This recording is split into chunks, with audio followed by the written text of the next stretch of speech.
Grabe, Lolo. Ang dami nating ani ngayon. Nakakatuwa naman. Abay, siyempre. Tinulungan mo ko eh. Salamat ha. Maski alam kong pahinga mo dapat ngayong Sabado, ay sumama ka pa rin sa akin para mag-ani. Wala naman pong day off sa akin eh. Masaya po ako na nakabalik po ako dito sa bukid at natutulungan ko po kayo.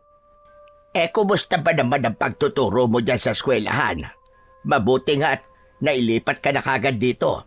Di tulad nung nagsisimula ka pa lamang na napakalayo ng pinagtuturuan mo. Kaya nga po, Lolo eh. Swerte ho talaga ako. Kasi sa dami po ng mga nagpa-ranking at nag-apply, ako yung napili. At least ngayon, sa bahay na ako uuwi. Masasamahan ko na po kayo. Tapos, kapag wala pong klase, ay matutulungan ko pa po kayo dito sa mga pananim nyo. Ang swerte ko din talaga. At ikaw ang naging apo ko. Nako, naging senti ka na naman, Lolo ah. Hindi ah. Pero alam mo ba na bilib na bilib ako sa iyo, apo, kaninang tinitignan kitang namimitas ng mga ani. Bakit naman po, Lolo? Malaki na pala talaga ang pinagbago mo, apo. Ang sipag mo na. Hindi tulad doon na laging nagtatago at naghahanap ng lilim tuwing didilat ang araw. Kasi naman po, bata pa po ako nun eh. Dati, ayaw na ayaw ko po yung ganito. Pero ngayon po, naiintindihan ko na kung gaano kahalaga ang ginagawa nyo. Ang saya-saya kayang mag-ani. Tignan mo, ang sasarap nito. Fresh na fresh. Mapaparami na naman ako ng kain ito mamaya. Yan na naman tayo sa mapapalakas ang kain. Bantayan mo yung katawan mo, apo. Nako, sinasabi ko sa iyo. Lolobo kan talaga. Lolo naman eh. Ito na naman katawan ko ang nakita nyo. Kasi ga, abay ang lapad-lapad mo na. Tapos tignan mo yan tiyan mo. Kailan ka ba manganganak? Hala siya. Grabe ka, Lolo ah. Biglang lumakas ang pag-ihip ng hangin. Napatingala si Gabriel at napansin na tila nagbabadya ang ulan. Nagsimulang dumilim ang langit. Agad niyang binilisan ang kilos at kinuha ang ilang piraso ng mga bunga. Gabriel, apo, bilisan mo na't parang uulan na. Kapag nabasa tayo rito, baka tayo'y magkasakit. Pero Lolo, marami pa pong dinaani. Sayang naman ko kung mababasa at masisira, lalo na po yung mga hinog na. Mas sayang kung magkakasakit tayo, apo. Ano ka ba naman? Saka di naman yan basta-basta mabubulok o masisira eh. Mabuti pa ay ipunin na natin itong mga nakuha natin. Agad nilang tinipon ang mga napitas na gulay at inilagay sa mga tiklis. Ang langit mas lalong dumilim at sa malayo ay naririnig na ang kulog. Lumalakas na rin ang pagbugso ng hangin. Lolo, may bagyo po ba? Abay, wala naman, iho. Pero parang kakaiba yung tunog ng kulog ah. May kakaibang bigat din ang hangin. Ano pong ibig niyong sabihin, Lolo? Hindi ako sigurado, iho. Pero alam mo, kapag ganito nararamdaman ko sa hangin na mabigat, parang may masamang mangyayari. Yan. Bad vibes ka na naman, Lolo eh. Ulan lang po yan. Wala po kayong dapat na ipag-alala. Kaya meron o wala, ibig ko lang naman sabihin ay halika na at baka abutan tayo ng malakas na ulan. Agad na sinimulan nilang maglolo na buhatin ng isa-isa ang bawat tiklis kung saan nakalagay ang kanilang mga inaning gulay. Isinakay nila ito sa kariton. Saglit na napatigil ang binata nang makita niyang hindi pa rin talaga magpapatalo ang kanyang lolo sa palakasan ng resistensya at pangangatawan. Dahil sa kabila ng edad nitong 75 taon, ay kayang-kaya pa rin niya ang mga gawain sa bukid. Si Lolo Andres ay bihasang magsasaka at ang pangunahing kabuhayan niya mula noon pang kabataan niya ay ang pagbubungkal at pagtatanim ng mga gulay sa kanyang bukid. Kung ang mga matatanda sa kanilang baryo ay nagsipagretiro na, siya ay hindi pa rin nakukupasan ng lakas at kasanayan niya sa pagsasaka. Masipag, matyaga at hindi pa rin siya madaling mapagod. Halos hindi nga nito indahin ang init ng araw. Kumbaga nga, ay malakas pa ito sa kalabaw. Bukod sa pagiging magsasaka, kilala rin siya bilang isang albularyo sa kanilang baryo. Pinaniniwalaan ng mga tao na siya ay may taglay na mutya o ng agimat na siyang nagbibigay sa kanya ng kakaibang sigla at proteksyon laban sa anumang klase ng sakit. Sikat siyang albularyo dahil marami na siyang napapagaling na mga may sakit. Para kay Lolo Andres, hanggat kaya pa ng kanyang katawan, patuloy siyang magsasaka at magpapagaling ng may sakit dahil ito ang buhay na kanyang kinagisnan at minahal. Samantala, habang patuloy silang nagmamadaling mag-ayos ng mga ani, mas lalong lumakas naman ang ihip ng hangin. Naging mabagsik at halos bumayo na parang isang paparating na bagyo. Napilitang huminto ang dalawa sandali upang takpan ang kanilang mga mata mula sa alikabok at dahong nilipad ng malakas na hangin. Nang medyo kumalma, ay agad nilang itinali ang mga tiklis sa kariton. Nako, kailangan na po natin bilisan, Lolo. Mukhang babagsak na po talaga ang ulan. Heto na, sige na. Bilisan na natin at baka mamaya maabutan pa tayo ng pagbaha sa palayan. Biglang gumuhit ang malakas na kidlat sa kalangitan, kasabay ang malakas na dagundong ng kulog. Agad na napahinto ang dalawa, kapwa na tulala sa kanilang nakita. Ang liwanag ng kidlat ay mabilis pero nakapagbigay ng kakaibang liwanag sa madilim na kapaligiran. Ngunit ang mas nakaagaw ng pansin ay ang punong bigla na lamang nagliyab. Lolo, nakita niyo po ba yun?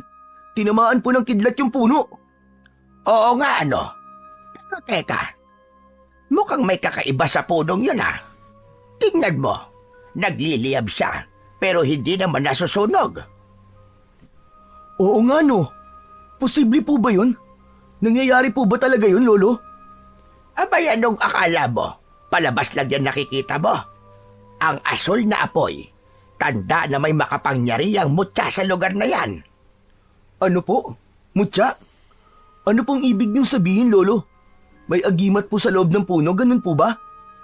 Oo, iho. Sa tagal ko nang nag-aalbularyo, bihira ako makakita ng ganito. Ang asul na apoy ay palatandaan ng isang mutyang nilikha ng kalikasan. Isang bagay na hindi basta-basta nakikita ng tao. Hala, ano kayang mutyang nariyan, Lolo?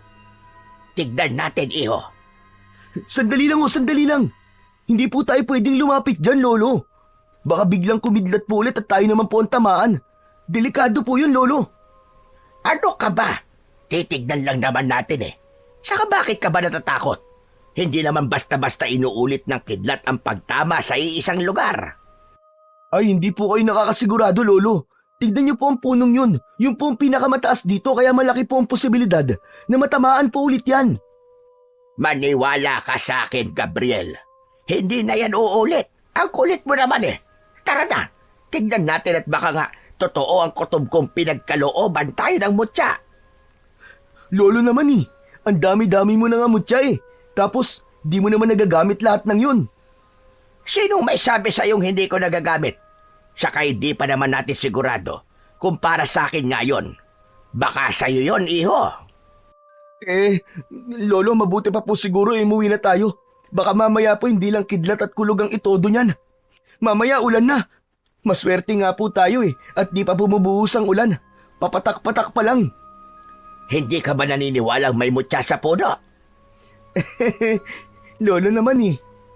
Sinasabi ko na nga ba eh. Alam mo, may mga mutya talaga na isinisilang mula sa iba't ibang elemento.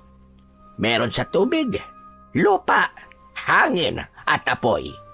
Ang yang nandyan sa puno na yan, sigurado ko na yan ang mutya ng buntot ng kidlat. Ano ho? Buntot ng kidlat? Huwag nating sayangin kasi yan ang isa sa pinakamakapangyarihang uri ng mutya na kayang pumatay ng kahit na anong klase ng nilalang mula sa dilim. Mga aswang, maligno o maging sa mga engkanto na may masamang hangarin.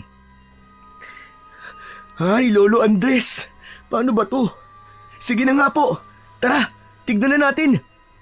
Sa mismong gitna ng biyak ng puno, unti-unti nilang nakita ang isang kakaibang bagay.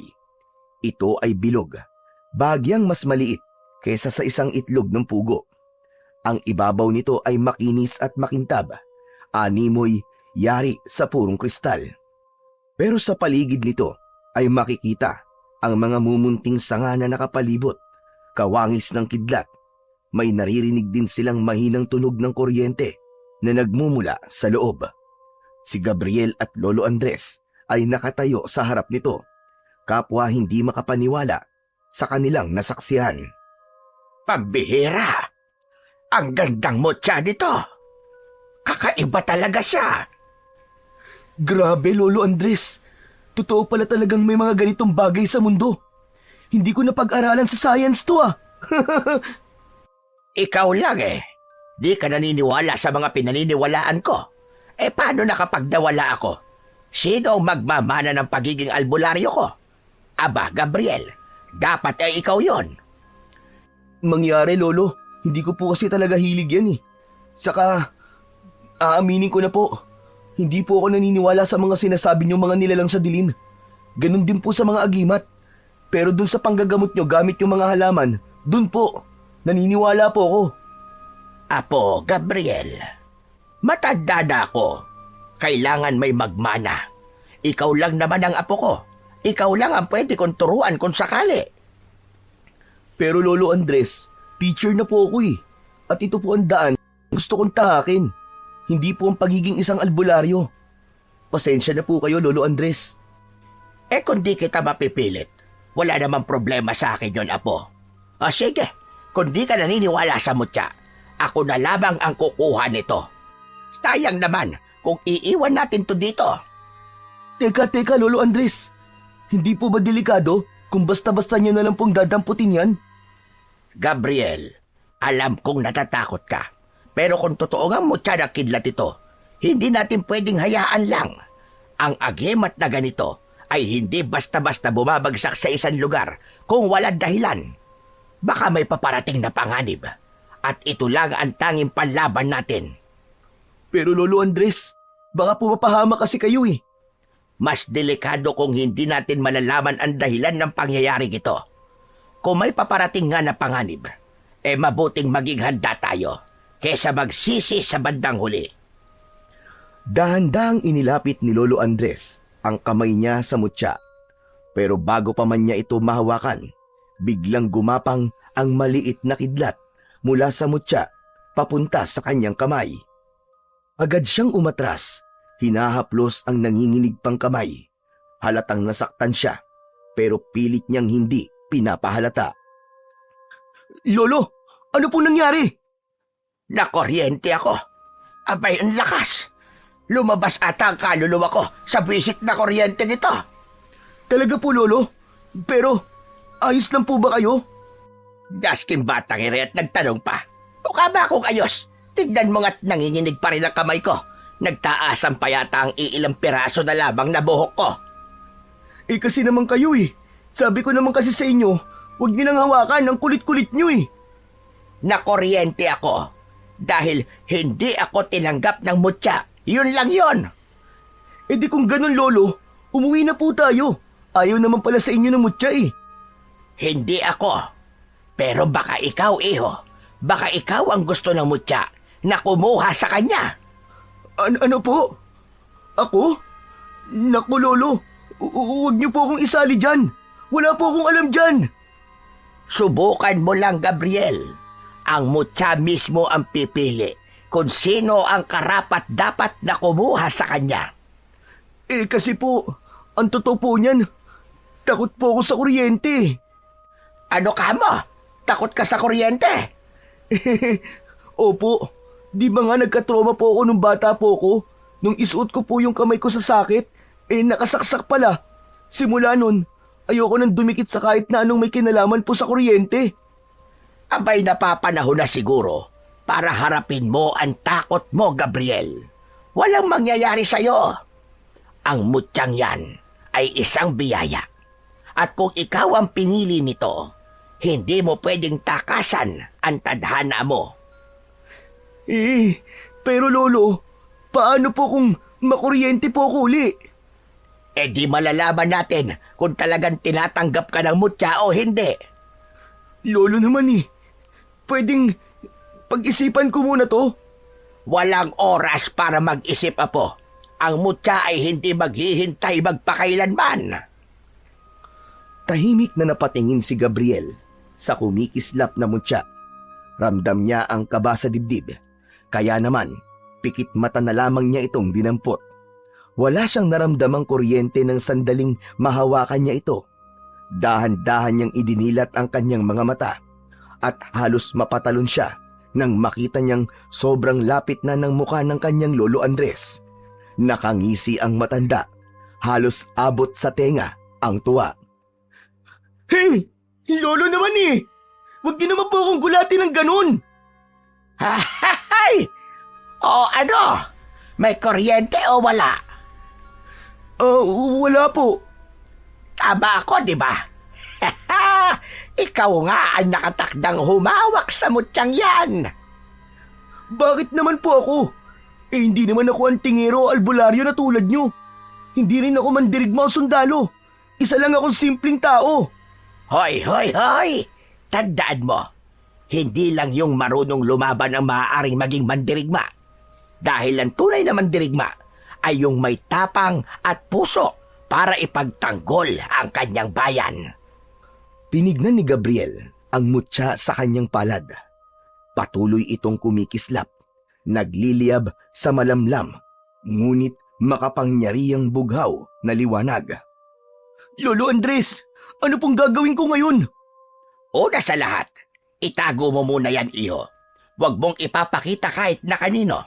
Sa tamang panahon, malalaman mo kung paano gamitin ang kapangyarihan niyan. Matapos ang kakaibang pangyayari na naganap sa gitna ng bukid, nagdesisyon na ang maglolo na umuwi na. Maingat na isinilid ni Gabriel ang mutya sa kanyang bulsa. Tahimik lang ang binata. Ilang beses niyang tinatanong ang kanyang sarili kung bakit anong meron at siya ang pinili ng mutya, gayong ang lolo niya ang totoong albularyo. At sa palagay ng lolo niya na siya ang karapat-dapat na magbayari ng mutya. Si Gabriel ay isang guro sa elementarya sa kanilang baryo. Simula pa lang ay malinaw na sa kanya ang landas na nais niyang tahakin, ang magturo, magbigay ng kaalaman at tumulong sa paghubog ng mga kabataan. Bata pa lang siya, nakita na niya kung paanong ginagamot ng kanyang lolo Andres ang mga may sakit sa kanilang baryo. Maraming humahanga sa kakayahan ng matanda, ngunit may ilan ding hindi naniniwala at tinatawag siyang matandang baliw. Lumaki siya na saksi sa hirap at naging sakripisyo ng kanyang lolo, yung tipong halos wala na itong pahinga. Ginagawa ang kanyang responsibilidad nang walang pinipiling oras, araw man o gabi, at hindi rin ito naniningil. Dahil dito, pinili niyang lumayo sa landas na ito. Mas ginusto niya ang mag-aral at makatapos bilang isang teacher. Isang propesyong mas may malinaw na sakop at hangganan. Ang pagtuturo ay may mga estratehiyang sinusunod, may mga libro, at may kasagutan ang lahat ng bagay.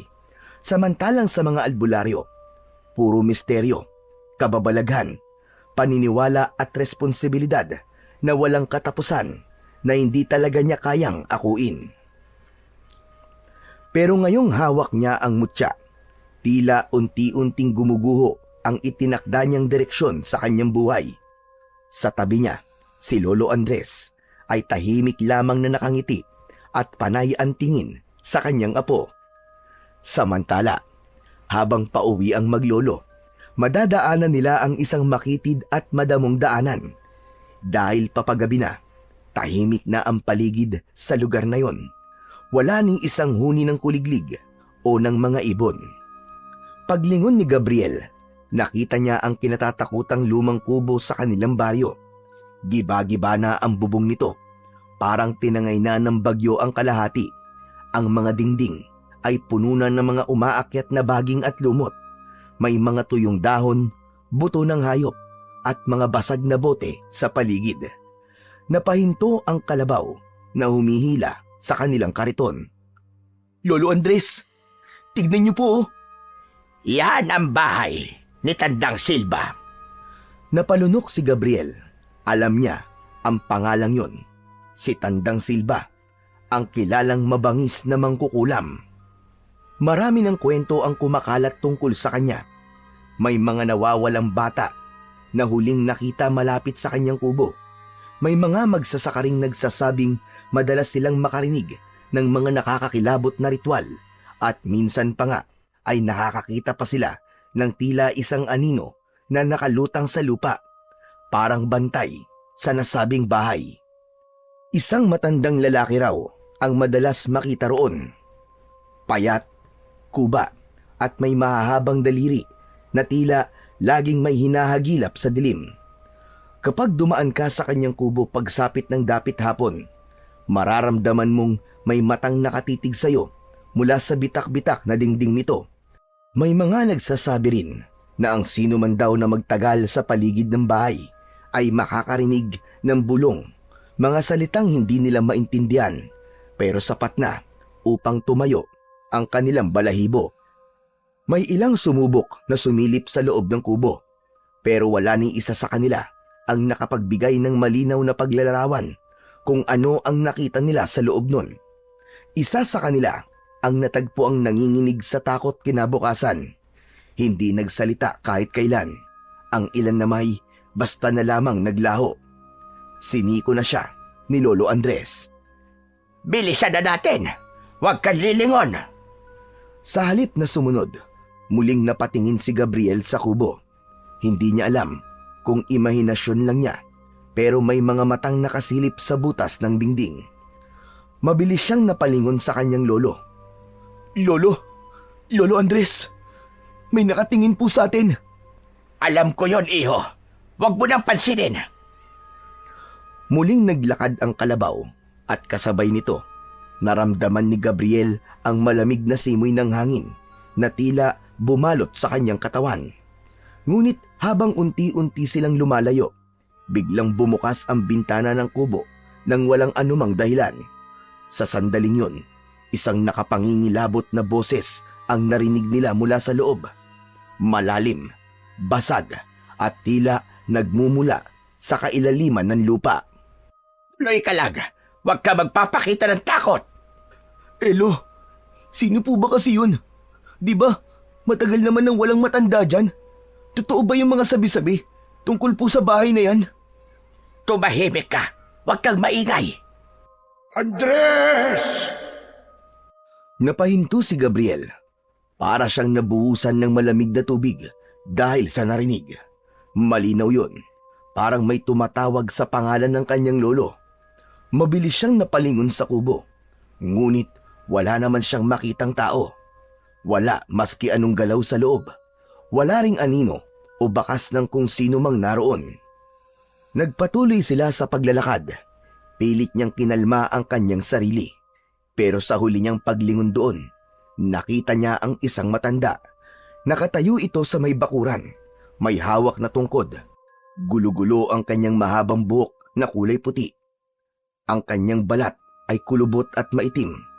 Parang tuyong kahoy na unti-unting nalilipasan ng panahon.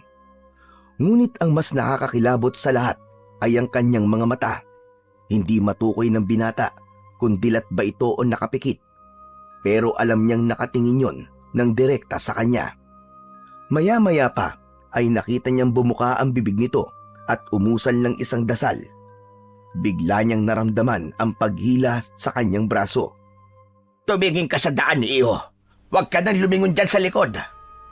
Lolo, siya po ba si Tandang Silva? Hindi agad sumagot ang matanda.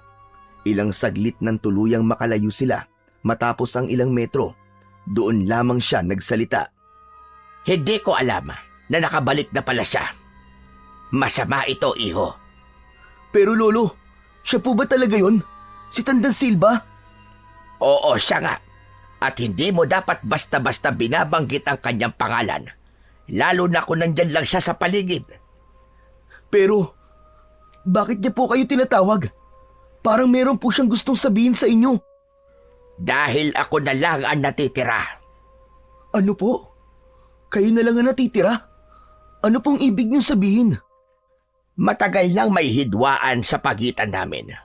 Noon pa man, isa na siyang makapangyarihan at kinatatakutang mangkukulam. May grupo ng mga albularyo noon na nagbabantay upang hindi siya makagawa ng gulo o makapaminsala. Ano po, Lolo Andres? Isang grupo? Ibig sabihin, marami po kayong albularyo na kumakalaban sa kanya noon? Tama ka, Gabriel. Hindi lang ako. 7 albularyo ang nagtipon noon upang tapusin ang kanyang kasamaan. Ako ang pinakabata sa kanila. Kung ganun, Lolo, ano po nangyari sa kanila? Isa-isa silang nawala. May biglang nagkasakit ng walang dahilan.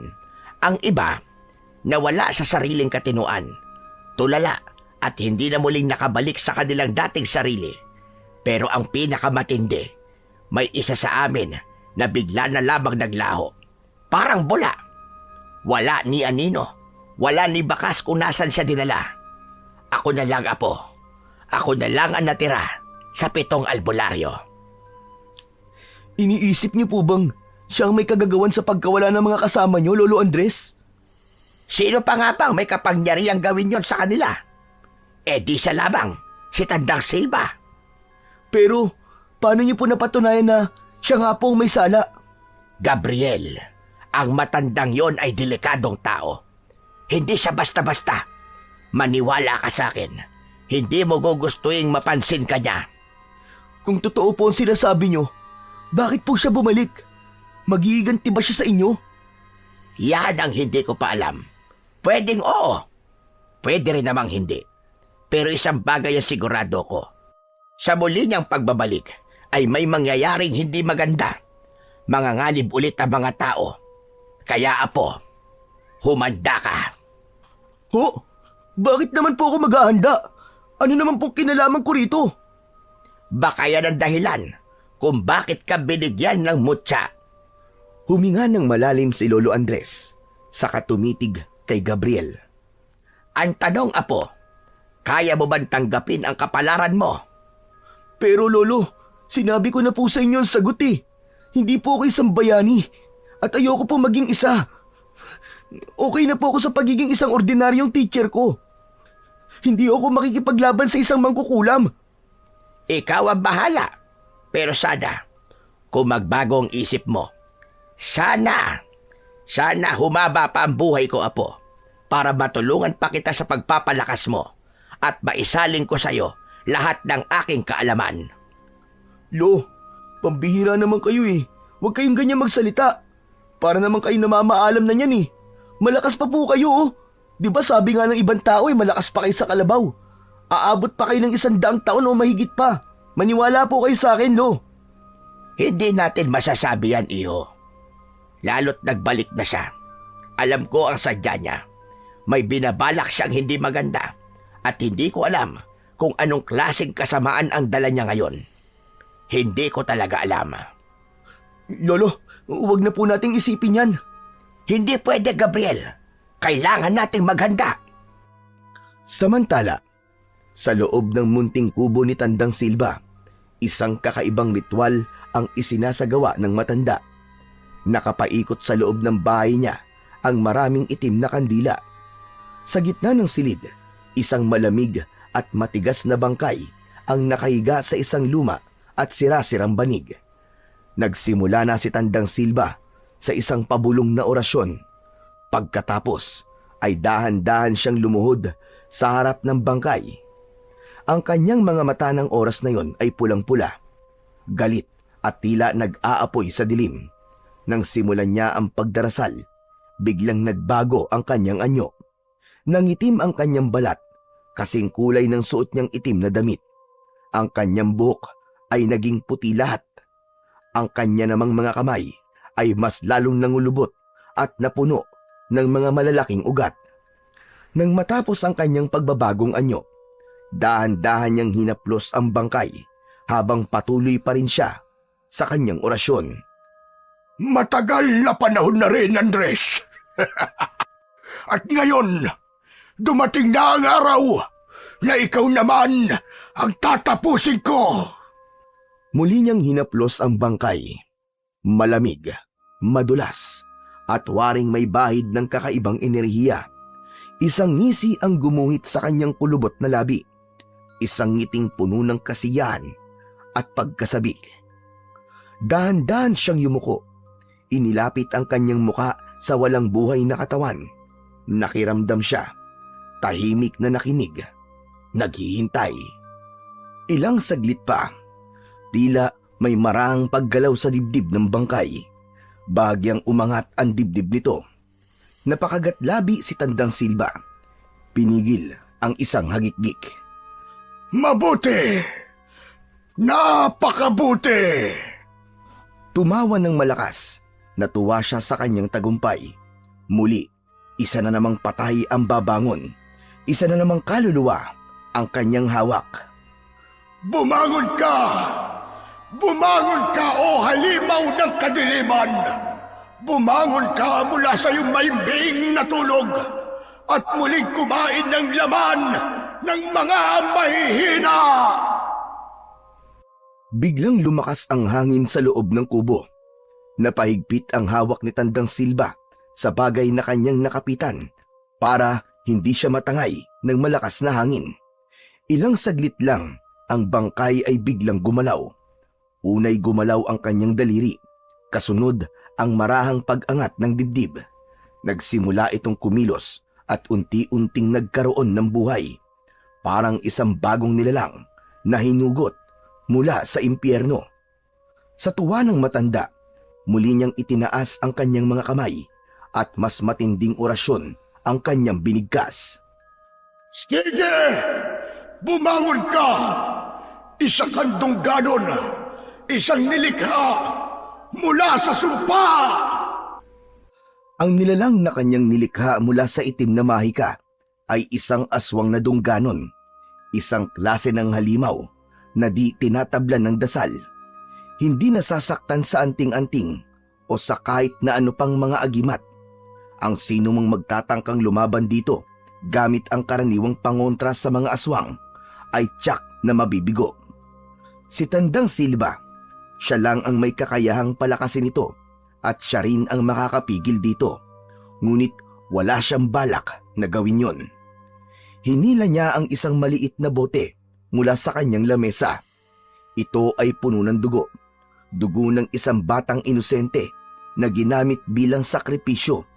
Ipinainom niya ito sa aswang at hinayaang sipsipin ito ang pulang likido.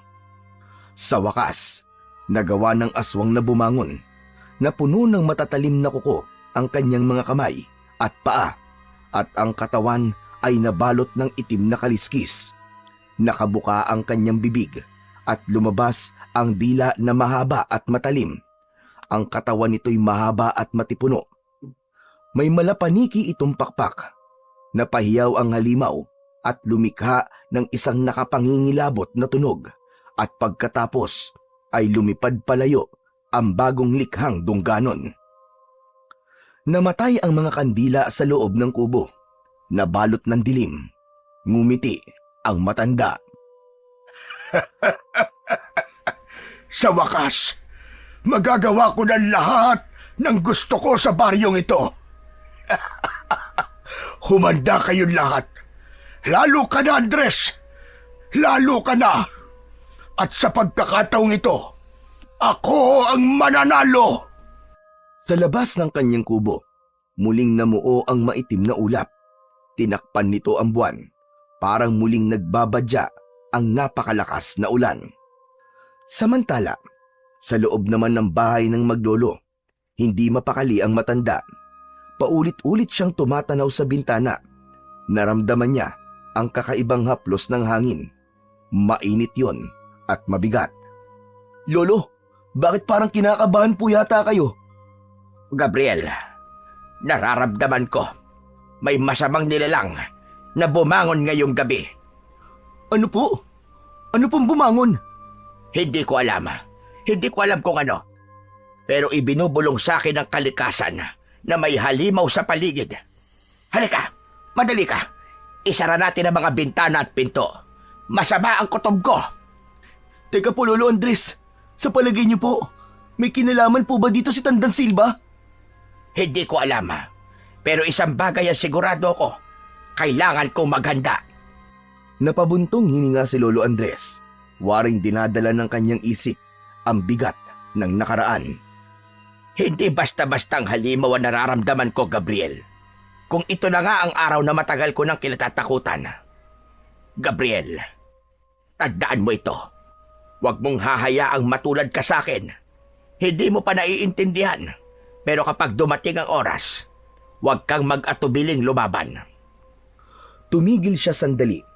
Tila gustong idagdag ang isang bagay, pero piniling manahimik na lang. Ngunit sa likod ng kanyang titig, naroon ang isang babala, isang katotohanang hindi pa handang marinig ng kanyang apo. Teka lang po, Lolo Andres. Ano po bang ibig niyo sabihin? Anong oras po? Matanda na ako, Gabriel. Hindi ko na kayang lumaban. Alam kong kaya nandito yung matandang yon ay para makaganti siya. Pakiramdam ko, iho. Ngayon na ako aabutan. Lolo Andres naman huwag niyo po sabihin yan. Kung may panganib nga po na paparating, lalaban po tayo. Hindi ko po kayo pababayaan. Alam mo kasi, Gabriel, may mga laban talaga na di kayang ipanalo kahit na ano pang gawin mo.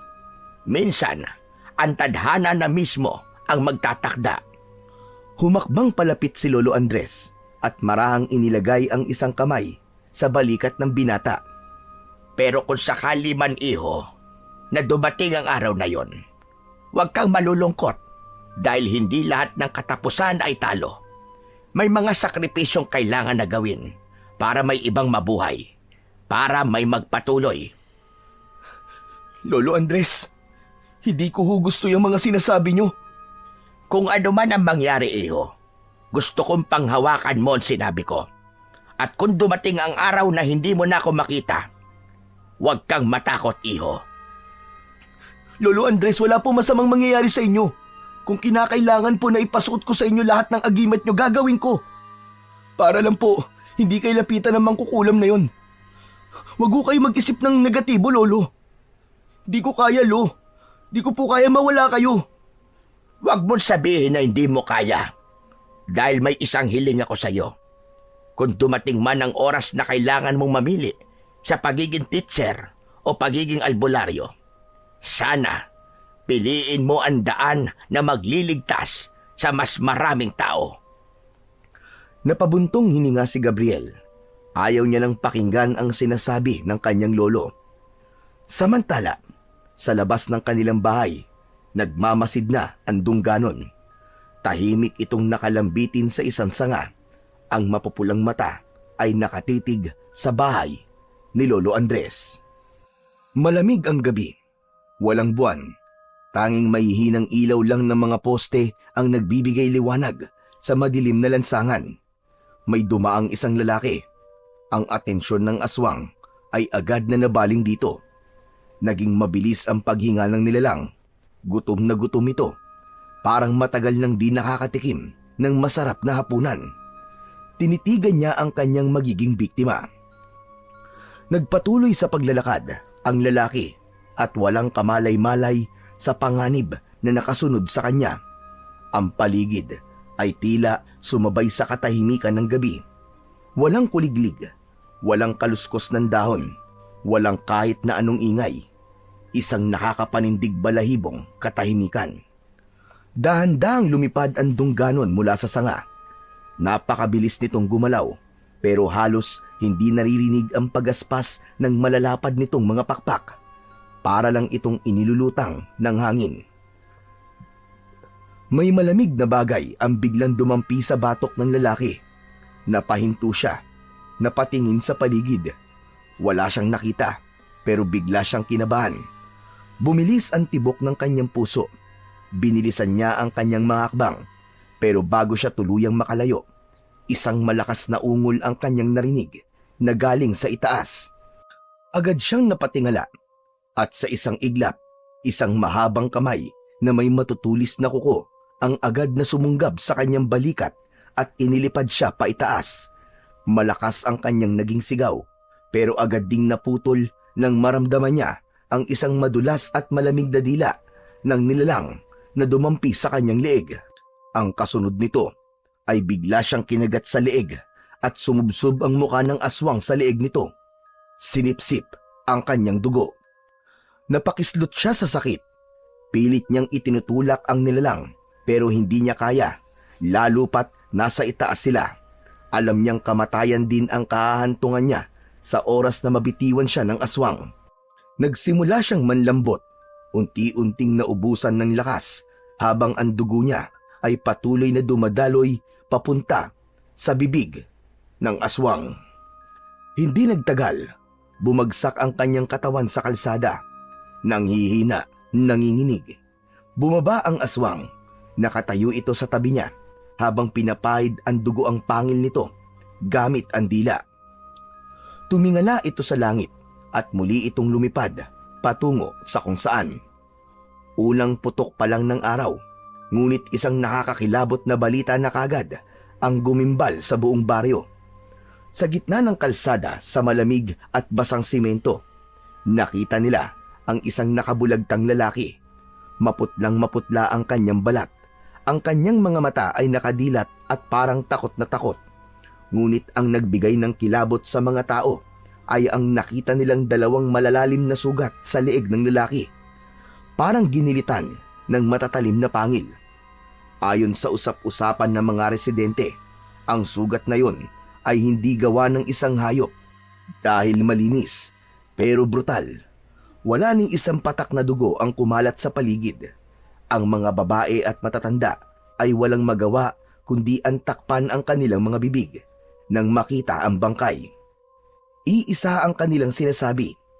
Isang aswang ang may gawa sa karumal-dumal na pagpatay sa lalaki.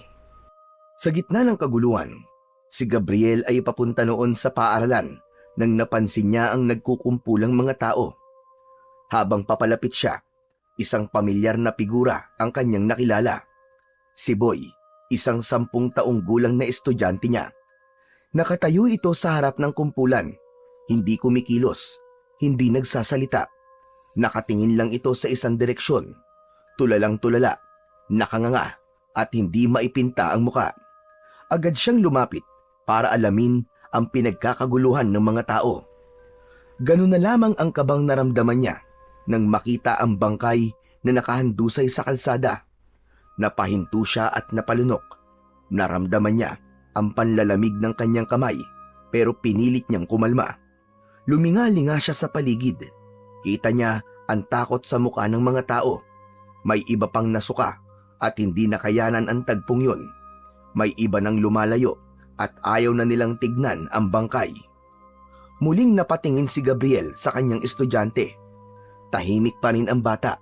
Nakatutok lang ang mga mata sa patay. Lumapit siya at maraang hinawakan nito sa balikat. Naramdaman pa niya ang pagkagulat nito at bahagyang panginginig. Marahan niyang hinatak ang bata palayo. "Boy, anong ginagawa mo dito?" Si Kuya Mando po. Nakita ko po siya kagabi naglalakad. Dumaan po sa tapat namin. Pero... "Ano nakita mo, anak? May nakita ka ba? Nakita mo ba ang pumatay sa kanya?" Sir, may biglang dumagit po sa kanya mula sa itaas. Inilipad po siya tapos bigla na lang po silang nawala. "Sigurado ka ba, boy? Nakita mo ba yung itsura ng dumagit sa kanya?" Hindi ko po nakita ng malinaw, sir. Pero ang laki po niya. May pakpak po. Para po siyang isang malaking ibon. Pero hindi po siya ibon, sir. "Boy, may narinig ka bang tunog? Sigaw o kaya ungol?" Opo, sir. Sumigaw po si Kuya Mando, sobrang lakas po. Pero parang naputol po yung sigaw niya bigla eh. Tapos, narinig ko po yung pagaspas ng pakpak. Ang bilis po, sir. Pagtingin ko po uli, wala na po sila. "Boy, may pinagsabihan ka na ba nito?" Wala pa po. Kayo pa lang po, sir. Natatakot po ako eh. Baka malaman po nila na nakita ko po yung pumatay sa kanya. Baka balikan po ako ng halimaw. Ano ka mo, boy? Halimaw? Totoo po yung sinasabi ng mga tao. Aswang po yung pumatay sa kanya. Huwag kang matakot, boy. Baka naman inaanto ka lang kagabi kaya kung ano-ano nakikita mo.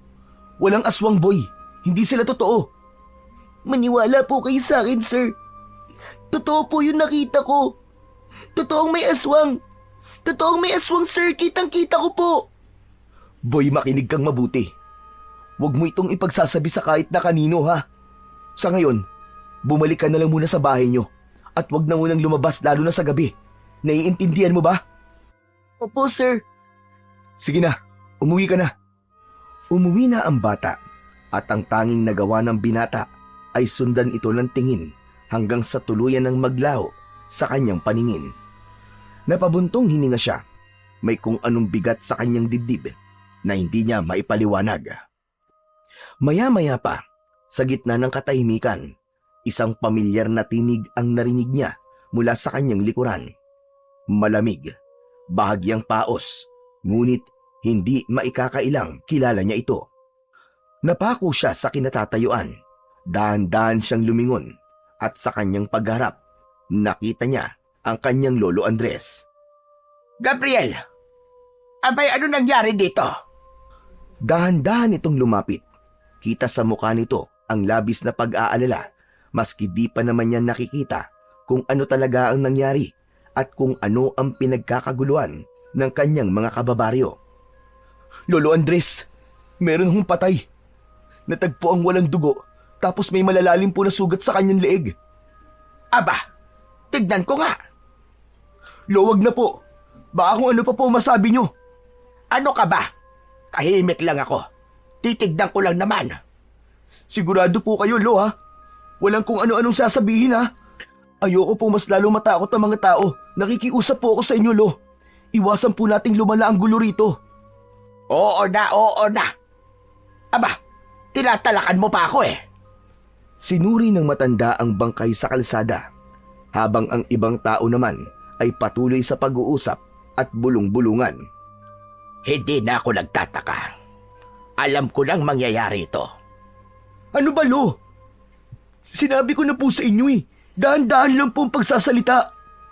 Biglang nilingon niya ang apo na noon ay nakakunot ang noo at tila hindi makapaniwala na hindi sinunod ng matanda ang kanilang napag-usapan. Agad na nagtanong ang tao sa matanda kung ano sa tingin niya ang may kagagawan nun. Hindi na malaman ng matanda kung paano tatanggihan ang tanong na yon ng mga tao. Hindi ko alam kung maniniwala kayo sa akin. Pero kahapon nakita ko si Tandang Silva. Nakabalik na siya dito sa atin. Agad na nagpalitan ng pag-aalala ang mukha ng mga taong nakarinig sa sinabi ni Lolo Andres. Ang mga matatanda, silang nakaalam sa kwento ni Tandang Silva, ay halos sabay-sabay na napailing. Mas lalo silang nagkagulo dahil halos lahat ng mga nakakakilala sa matanda ay nakasisiguro ng may kinalaman nga ang matandang mangkukulam na yon sa kaguluhang nangyayari sa kanilang nayon. Lolo, ano ba? Hindi naman tayo sigurado kung yung matanda nga na yun ang may kagagawa nito. Huwag po kagad tayo mambibintang. Saka matanda na po yun. Paano naman niya mapapatay ang taon to? Maniniwala pa ako kung sasabihin yung baka adik ka may gawa nito eh, o isang kriminal. Hindi, apo. Sigurado kung di tao may gawa nito. May nararamdaman akong malakas na puwersa sa paligid. At ngayong may namatay na, sigurado ko na ito na ang simula. Mga kasama, pasensya na po kayo sa lolo ko ha.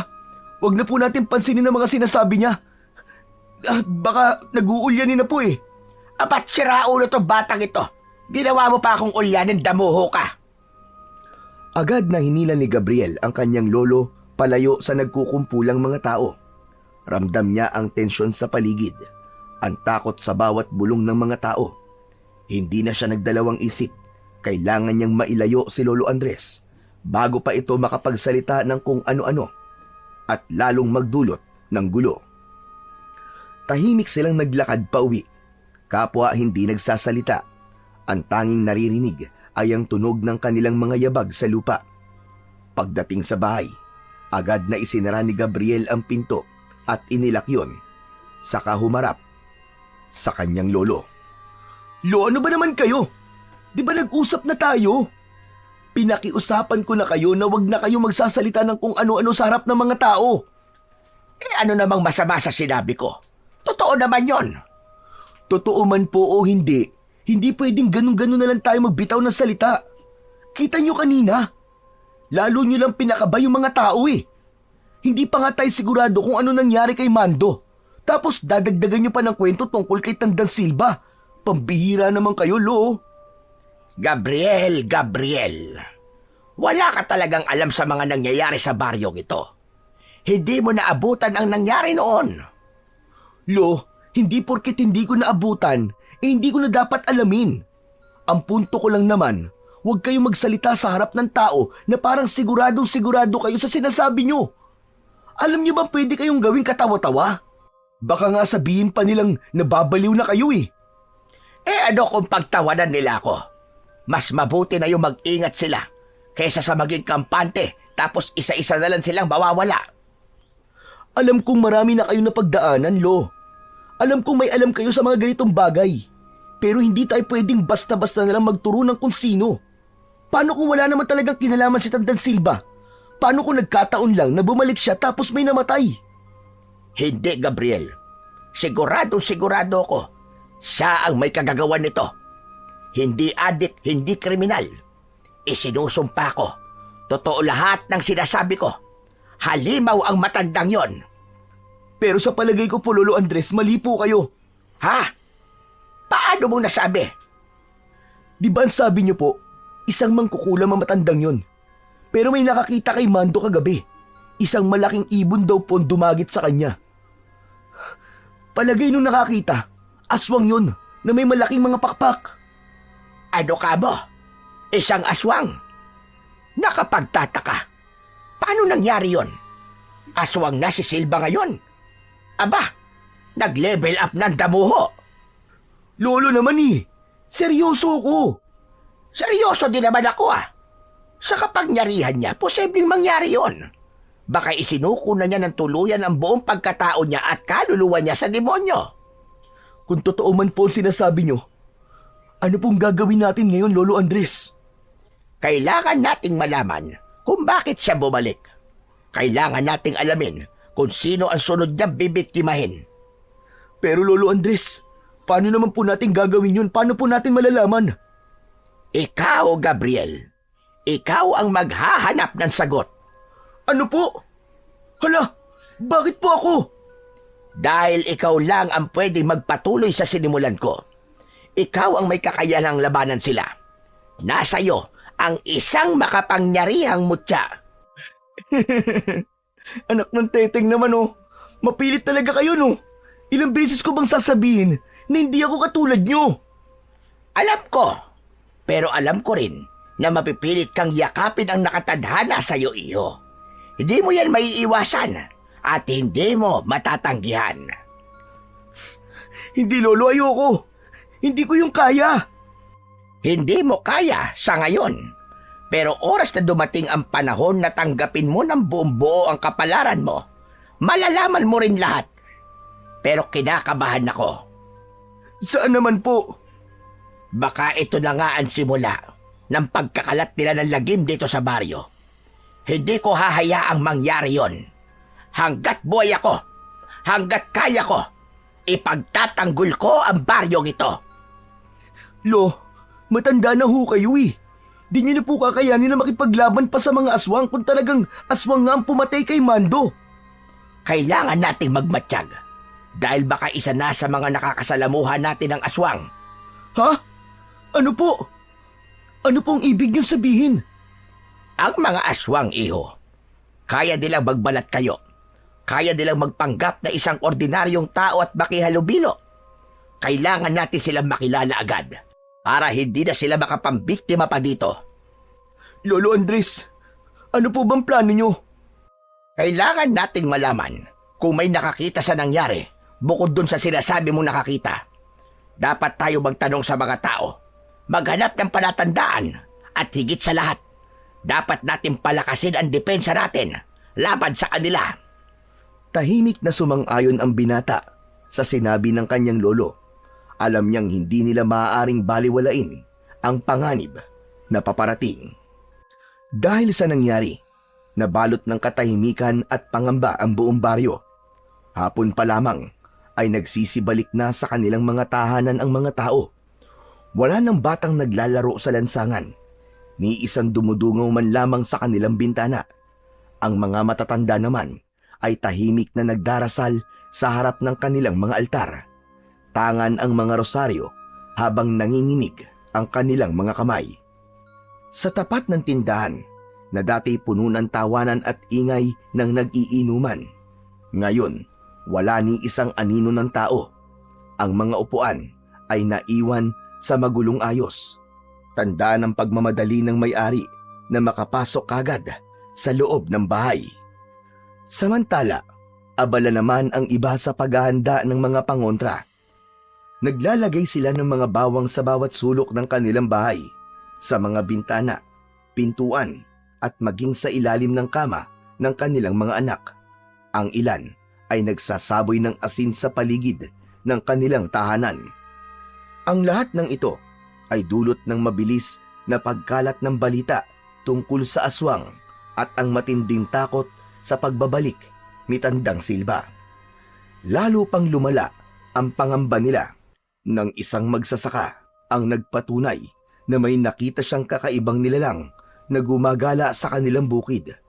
Nakayuko ito, ngunit ang anino ay hindi pangkaraniwan. Mahaba, baluktot, at gumagalaw na tila may sariling buhay. Samantala, isang matanda naman ang nagsabing nagising siya isang madaling araw matapos makarinig ng mabibigat na yabag sa kanilang bakuran. Nang sumilip siya sa maliit na siwang ng dingding, isang pares ng mapupulang mga mata ang sumalubong sa kanya. Dagdag pa rito ang sunod-sunod na pagkawala ng mga alagang hayop. Sa tuwing natatagpuan ng mga ito, wala na silang buhay, said ang dugo, wakwak ang tiyan. Sa kabila ng lahat ng ito, may ilan na ring nagsabi na nakita nila si Tandang Silba at sa kanilang paniniwala, siya ang aswang na bumabalot ngayon sa baryo ng takot. Sa kabila ng lumalalang takot na bumabalot sa buong baryo, may isang tila hindi apektado, si Lolo Andres. Galing siya sa bukid ng gabing yon, may pasan-pasan na mga nakataling mga tuyong sanga at ilang bugkos ng mga halamang gamot. Malamig ang simoy ng hangin at walang ibang naririnig kundi ang kanyang mga kaluskos. Habang naglalakad siya pauwi, bigla siyang natigilan nang maramdaman na parang may sumusunod sa kanya. Sa gilid ng kanyang mga mata, nakita niyang may anino sa likuran niya, ngunit kapag sinusubukan niyang lumingon, wala naman siyang nakikita. Ngunit sa pagkakataong yun, alam na niyang hindi siya nag-iisa, pero hindi man lang siya natakot o natinag. Sa halip, bahagya siyang ngumisi at iniling-iling ang ulo. Kung ako ang tinatarget mo, nagkamali ka ng planong biktimahin. Hayop ka! Subukan mo para matapos na yung kasamaan mo. Akala mo natatakot ako sa'yo? Nagpatuloy siya sa paglalakad hanggang sa muli siyang tumigil nang maamoy ang masangsang na hangin. Napatakip siya ng ilong dahil napakabaho ng kanyang nalalanghap. Amoy bulok na laman. Hindi siya nagpakita ng takot. Bagkus ay tumikhim siya at dahang-dahang ibinaba ang pasan niyang mga kahoy sa lupa. Lumabas ka na! Kung gusto mo lumapit, lumapit ka na! Huwag mo na akong tinatakot-takot, leche ka! Sa dulo ng kalsada, isang aso ang biglang umalulong ng malakas. Para bang may nakikita itong hindi nakikita ng karaniwang tao. Agad na sumagot ang isa pang aso sa malayo. Unti-unting dumami ang mga umaalulong at tila nagbababala sa buong baryo na may masamang mangyayari. Napabuntong hininga si Lolo Andres. Hindi ka ba natatakot? May narinig si Lolo Andres na nagsalita mula sa kanyang likuran. Napangiti ang matanda Hindi siya lumingon, pero mahinahon siyang sumagot. Hindi ako takot sa isang katulad mo. Matagal na kitang kilala at matagal na rin akong handa sa laban na to. Agad na binunot ng matanda ang itak na nasa kanyang bewang at hinarap ang taong nagsalita. Yun ay walang iba, kundi si Tandang Silva. Matagal ko nang hinihintay ang pagkakataong ito, Andres. Kung may kailangan ka sa akin, abay sabihin mo na. Dahil wala akong oras sa mga ganitong klase ng drama. Huwag kang magmadali. Ang tagal nating hindi nagkita. Bakit hindi mo na tayo magkamustahan? Akala ko ay hindi ka nababalik. At bakit naman hindi? Hindi pa tapos ang misyon ko.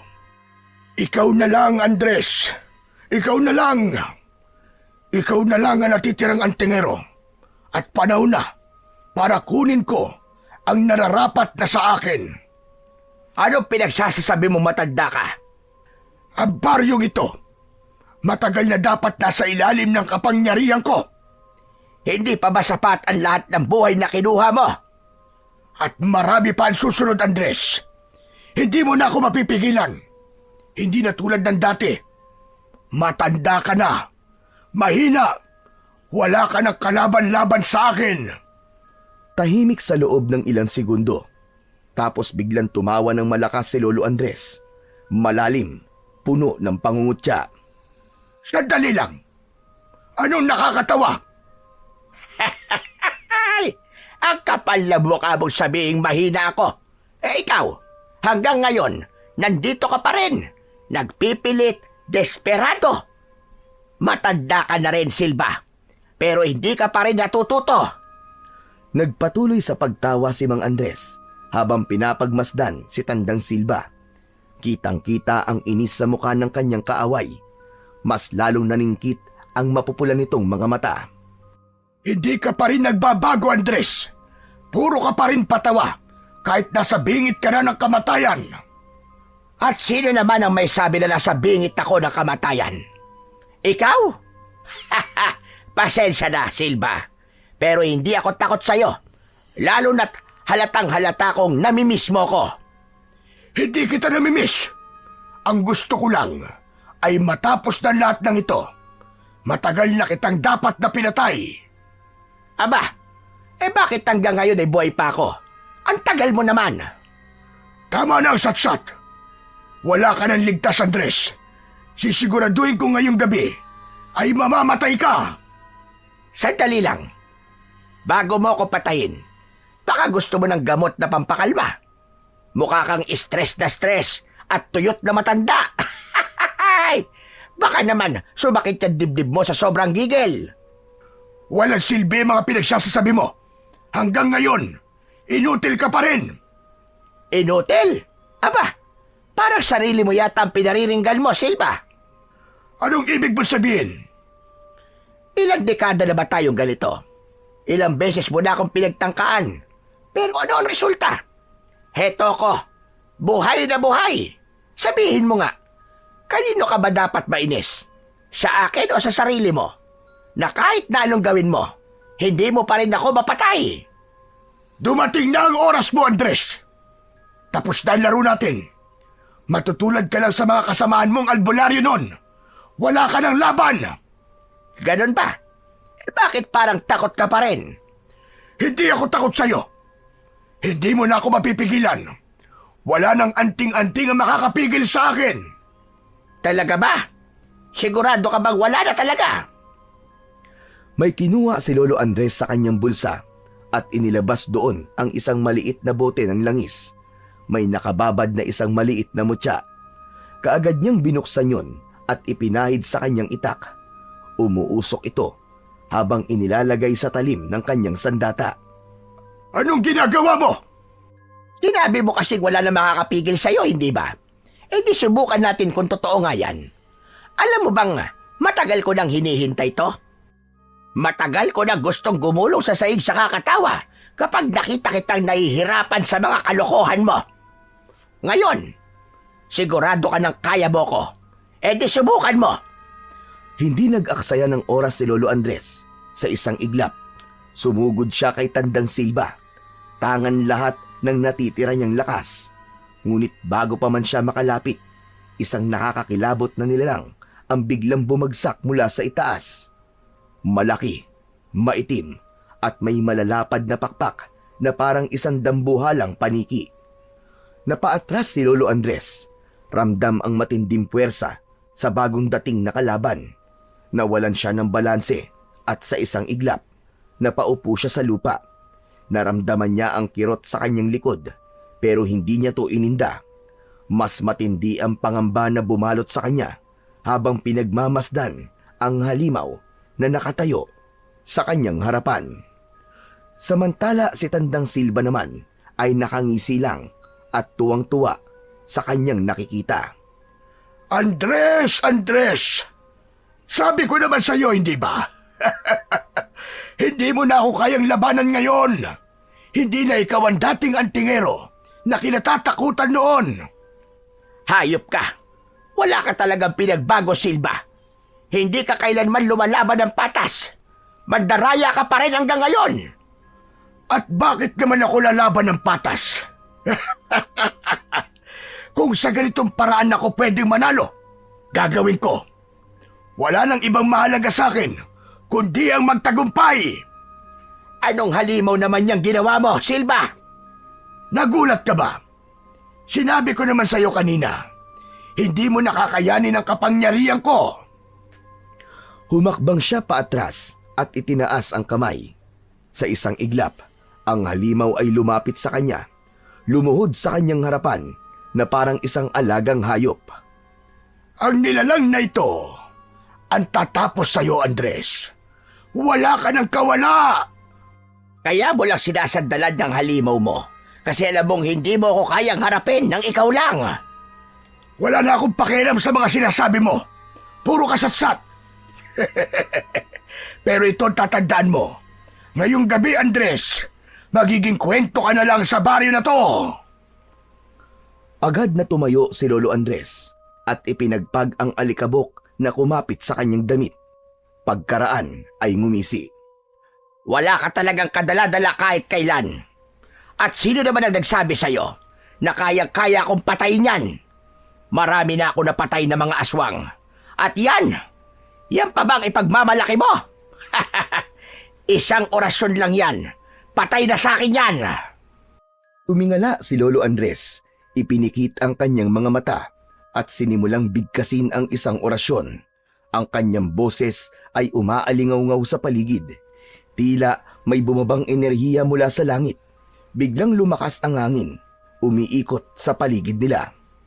Tignan natin ngayon kung sino ang mauuna sa hukay. Itinaas ni Lolo Andres ang kanyang kanang kamay, kasabay ng muling pagbibigkas ng orasyon. Ngunit di pa man niya natatapos ang orasyon, biglang sumugod ang aswang. Sumisirit ang laway mula sa bibig nito habang nakanganga. Mabilis ang kilos ng matanda. Umilag siya at mabilis na iwinasiwas ang kanyang itak. Tumama ito sa balikat ng halimaw pero parang hindi man lang ito nasaktan. Sa halip, napangisi lang ito at inihampas ang napakalaking kamay. Tumama ito sa katawan ni Lolo Andres at tumilapon siya sa lupa.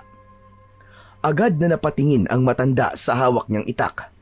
Nasira ang talim nito. Nagkaroon ng lamat. Dinuraan niya lang ang lupa at muling tumayo. Hawak ang kanyang itak. Tumingin siya kay Tandang Silva na noon ay nakangisi lang. Tila nag-e-enjoy sa kanyang paghihirap. Muli siyang umusal ng isang dasal pero pinagtawanan lang siya ni Tandang Silva. Hindi ka pa ba nagtataka kung bakit hindi umi-epekto ang mga dasal mo? Huwag mo na sayangin ang hininga mo dahil wala yang silbi sa alaga ko. Nagtangis ang bagang ni Lolo Andres. Hindi siya makapaniwala. Anong ginawa mo, Silva? Anong klaseng halimaw yan? Natatakot ka na ba sa nilikha ko, Andres? Ito ang aking tungganon. Hindi siya tulad ng ibang aswang. Hindi siya nakakarinig. Hindi siya tinatablan ng kahit na anong orasyon. Dahil hindi naman niya naririnig ang mga dasal mo. Hayop ka! Iba ito! Kailangan kong gumamit ng ibang paraan! Wala siyang oras para mag-isip ng matagal. Biglang kumilos ang dungganon. Isang mabilis na paggalaw na halos hindi niya nakita. Tumalon ito papunta sa kanya. Ang mahahabang kuko'y nakatutok na sa kanyang lalamunan. At sa isang iglap, napilitang gumulong si Lolo Andres sa lupa. Ngunit bahagyang nagasgasan ang kanyang braso sa matatalas na kuko ng halimaw. Ano, Andres? Ano? Handa ka na bang mamatay? Hindi sumagot si Lolo Andres. Dahan-dahan siyang umatras habang pilit na iniisip kung paano tatalunin ang isang aswang na hindi tinatablan ng dasal. Huwag kang masyadong pakampante. Bago mo ko mapatay, alamin mo muna kung kaya mo bang kalabanin ang susunod sa akin. Mabilis na lumapit si Tandang Silva at humawak sa balikat ni Lolo Andres. Napakalamig ng kamay ng matanda. Tila hinigop nito ang kanyang lakas. Naramdaman ng albularyo ang paghina ng kanyang katawan. Ramdam niyang tila kinukuha ng mangkukulam ang kanyang sigla at hininga. Pero hindi siya bumigay. Ang hawak niyang langis, agad niyang isinaboy sa mukha ng kalaban niyang matanda. At sa isang iglap, isang malakas na sigaw ang bumalot sa buong paligid. Biglang lumayo si Tandang Silva. Ang kanyang balat ay nagsimulang masunog. Ang aswang ay mabilis siyang kinagat sa balikat. Naramdaman niya ang matatalim nitong mga pangil na bumaon sa kanyang laman. Nanghina siya at napaluhod sa lupa. Ngunit bago pa siya tuluyang manghina, naramdaman niyang lumayo ang aswang at lumapit kay Tandang Silva na noon ay namimilipit pa rin sa sakit. Agad nitong inilipad ang matandang mangkukulam at habang nasa ere ito, narinig pa ni Lolo Andres ang malakas nitong sigaw. Babalik ako, Andres! Papatayin kita! Wawasakin ko kayong lahat!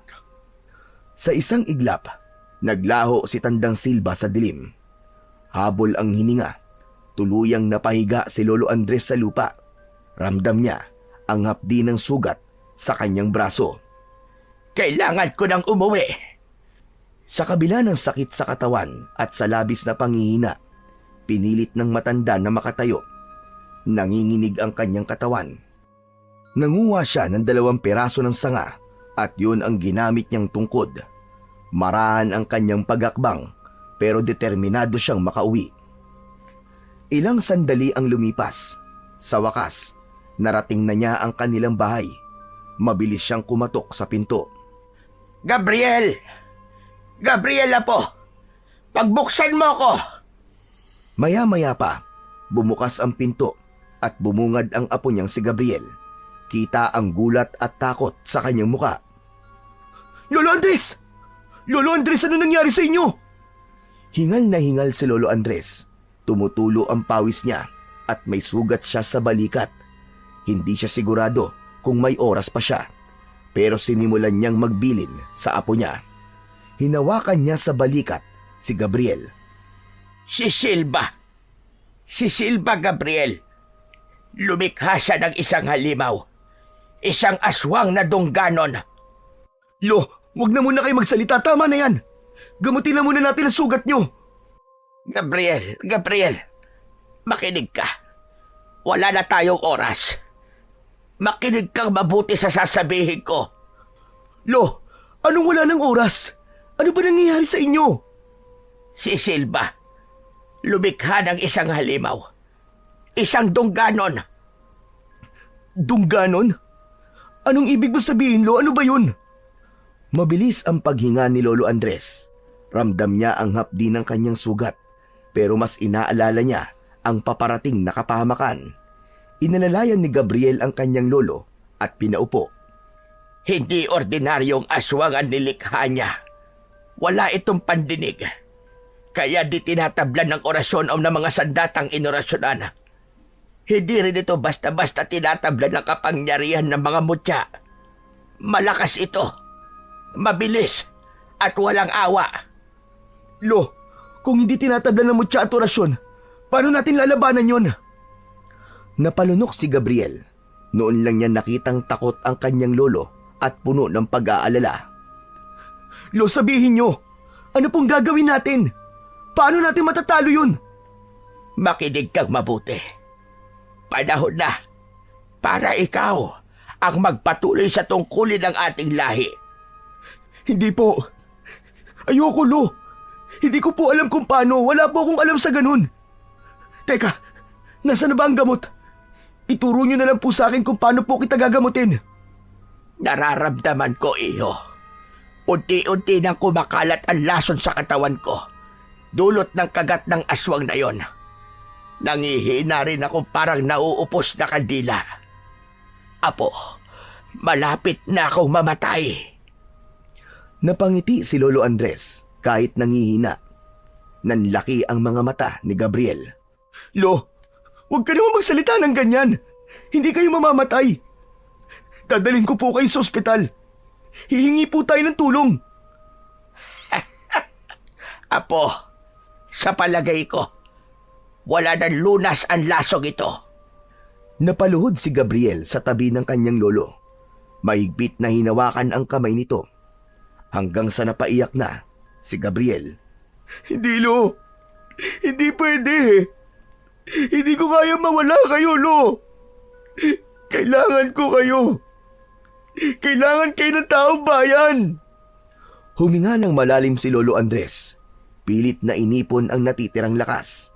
Inabot niya ang muka ng apo at marahang pinisil ang pisngi nito. Hindi mo na ako kailangan. Ikaw na, Apo. Ikaw na. Ikaw na ang kailangan ng baryo natin. Iligtas mo ang lahat. Laban kay Silva. Umiling si Gabriel. Hindi matanggap ang sinasabi ng kanyang lolo. Lolo Andres, paano kung gagawin yun? Lalo pang lumabo ang paningin ni Lolo Andres, ngunit pilit niyang pinilit na tumingin ng direkta sa apo niya. Gabriel, nasa dugo mo ito. Nasa lahi natin. Hindi mo kailangan maging katulad ko. Kailangan mo lang maging handa. Buksan mo ang aklat. Basahin mo ang nilalaman. Hanapin mo ang sagot. At higit sa lahat, maniwala ka sa sarili mo. Natahimik si Gabriel. Sa labas naman, patuloy ang pag-alulong ng mga aso. Dahan-dahang bumitaw si Lolo Andres sa kamay ng kanyang apo at ipinikit na ang kanyang mga mata. Lolo, wag niyo akong iwan! Lolo! Ilang beses na sinubukang gisingin ni Gabriel ang matanda, pero huli na. Tumigil na ito sa kanyang paghinga. Napaluhod sa sahig ang binata. Hawak ang kamay ng kanyang lolo. Parang biglang huminto ang mundo niya. Ang kaninang alulong ng mga aso, biglang nawala.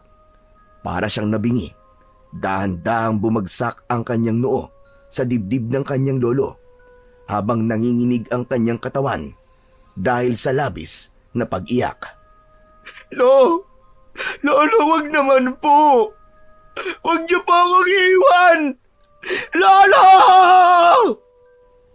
Para siyang bata ulit na biglang hinahanap ang init ng yakap ng kanyang lolo. Yung pang-aasar sa kanya ng matanda at ang palad nitong palaging pumipisil sa kanyang balikat kapag kailangan niya ng mga payo at gabay. Ngunit sa pagkakataong yon, hindi na gumagalaw ang kanyang lolo. Hindi na rin ito tumugon. Huminga siya ng malalim. Pilit na nilalabanan ang bigat at kirot sa kanyang dibdib. Isang matagal na katahimikan ang bumalot sa sala. Hanggang sa maramdaman niyang may malamig na dampi ng hangin sa kanyang batok. Isang pamilyar na pakiramdam. Parang nung bata pa siya kapag pinapalakas siya ng kanyang lolo sa tuwing naduduwag siya. Muli niyang tinignan ang muka ng matanda. Kahit wala ng buhay, naroon pa rin ang bahagyang ngiti nito sa labi. Huminga siya ng malalim. Pilit na inaalis ang takot at panghihina sa kanyang katawan. Ito na yon. wala na siyang ibang pagpipilian. Dahan-dahan niyang binitiwan ang kamay ng kanyang lolo. Tumayo siya at pinahid ang kanyang luha. Ipinikit niya ang kanyang mga mata. Pilit na inaalala ang bawat salitang sinabi ng matanda bago ito pumanaw. Ang aklat. Hindi ko kayo bibiguin, Lolo. Lalaban ako sa abot ng aking makakaya. Ipinapangako ko yan sa harap ng inyong bangkay. Kinabukasan, mabilis na kumalat ang balita tungkol sa pagkamatay ng nag-iisang albularyo sa kanilang baryo. Sa bawat sulok ay naging usap-usapan ito. Sa bukid, sa harap ng mga tindahan at maski sa loob ng simbahan, wala na ang natatangi nilang inaasahang magtatanggol sa kanila. Laban sa kadiliman. Agad na napuno ng mga tao ang bakuran at bahay nila Gabriel. Marami ang nakiramay. Maraming nagdala ng kandila at mga bulaklak. Pinag-usapan nila ang kanilang takot at kawalang pag-asa. Lalo na nang malaman nilang pinatay ng aswang ang matanda. Naisip nila na wala na talaga silang kalaban-laban. Samantala, sa loob ng bahay, tahimik lang na nakaupo si Gabriel sa tabi ng bangkay ng kanyang lolo. Hindi niya pinapansin ang usapan ng mga tao. Biglang may humawak sa kanyang kamay. Nang mag-angat siya ng kanyang paningin, nakita niyang nakatayo sa kanyang harap ang kanyang estudyanteng si Boy. Namumugto ang mata nito at parang takot na takot. Boy, ano nangyari sa'yo? Sino kasama mo nagpunta dito? Hindi agad nakasagot ang bata. Nanginginig siya, tila nagpipigil na muling umiyak. Teacher, sinalakay kami ng aswang kagabi. Ano? Asa na mga magulang mo? Nasa bahay po. Inaasikaso na sila ng mga taga-barangay. Si nanay at tatay. Patay na po sila, teacher. Kaninang madaling araw po dumating po yung aswang. Hindi ko alam kung paano ako nakatakas. Pero hindi po sila nakalabas ng bahay. Pinatay po sila ng aswang. Napatingin si Gabriel sa kanya. Hindi nakapagsalita. Nanginginig ang bata habang mahigpit na hawak ang kanyang sando. Takot na takot. Sir, pwede po bang sa inyo na lang po ako? Ayoko na po bumalik sa amin. Wala na po akong pamilya. Napabuntong hininga ang binata. Ang sakit ng pagkawala ng kanyang lolo ay hindi pa niya ganap natatanggap. Tapos heto pa ang isang bata na nawalan rin ng mahal sa buhay. Hindi lang isa, nawala ang lahat sa kanya. Parang dinaganan ng mabigat na bagay ang kanyang dibdib. Nilingon niya ang bangkay ng kanyang lolo Andres. Alam niyang kung buhay pa ang matanda, hindi nito papayagang magdusa sa takot at lungkot ang bata. Hinawakan niya ang kamay ni Boy. Huwag kang mag-alala, hindi kita pababayaan. Mula ngayon, dito ka na sa akin. Pagsapit ng hapon, sabay na inilibing ang 3 bangkay na biniktima ng aswang. Si Lolo Andres at ang mga magulang ni Boy. Nang matapos maibaon sa lupa, nagsiuwian na ang mga tao. Naiwan si Gabriel at ang bata. Pareho sila na nakatulala sa bagong tabon na lupa. Hindi makapaniwala na wala na ang mga ito. Parehas nilang hinihiling na sana panaginip lang ang lahat at isang masamang bangungot lang. Pero hindi. Totoo ang pangyayaring yon. Nakayuko ang binata. Yakap ang kanyang sarili. Wala ni isang luha ang pumapatak sa kanyang mga mata. Pumikit siya sandali at hinayaan ang hangin na dumampi sa kanyang muka. Sa oras na yon, alam niyang wala nang atrasan. Kailangan niya nang gawin ang iniwang misyon ng kanyang lolo. Sa kanyang isip, isang pangalan ang paulit-ulit niyang iniisip. Yun ay walang iba, kundi si Tandang Silva. Biglang bumuhos ang malakas na ulan. Doon palang naisipan ng dalawa na umuwi. Pagkarating sa bahay, hindi na nag-aksaya ng oras si Gabriel. Agad niyang hinanap ang aklat ng mga orasyon na laging binabanggit ng kanyang lolo. Mabilis siyang nagtungo sa lumang aparador ng matanda at hinila pababa ang mga nakasalansan nitong gamit. Ang ilang lumang damit ay nagkalat sa sahig, pati na rin ang ilang kahon na puno ng mga alikabok. Nasaan ba yun? Nasaan ba ang aklat na yun? At ano bang itsura noon? Sir, may hinahanap po ba kayo? Oo, boy.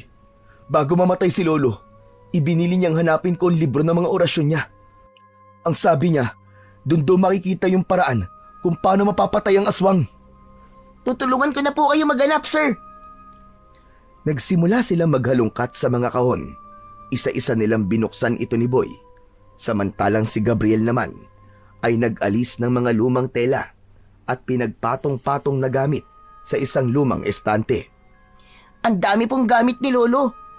Saan kaya niya yun itinago? Hindi ko rin alam, Boy. Pero sigurado ako nandito lang yun.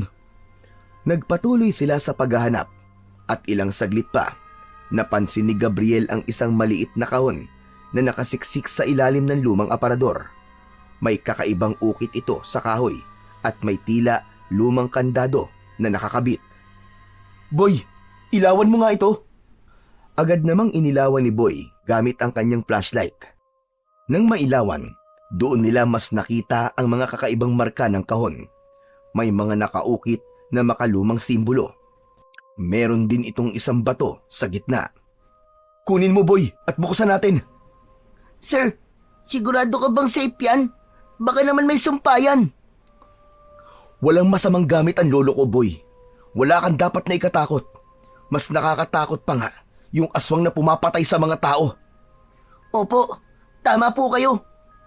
Dahan-dahang hinugot ni Boy ito sa ilalim, pero bigla rin niyang binitiwan. Oh, ba't mo binitiwan? Sir, may kuryente. Saka parang may gumalaw. Ano ka ba? Huwag ka matakot. Sige na nga, ako na nga ang kukuha. Natawa si Gabriel nang makita ang pagtataka sa muka ng kasamang bata. Naalala din kasi niya yung oras na nakuryente ang lolo niya nung tinangka nitong kunin ang mutya mula sa puno. Naisip niyang baka tulad ng mutya ang libro ay namimili din ng taong dapat na magmay-ari nito. Nakuha niya ang kahon nang walang kahirap-hirap. Dahan-dahan niya itong binuksan. Nakuha niya mula sa loob ang isang lumang libro na nababalot ng makapal na alikabok. Ayos!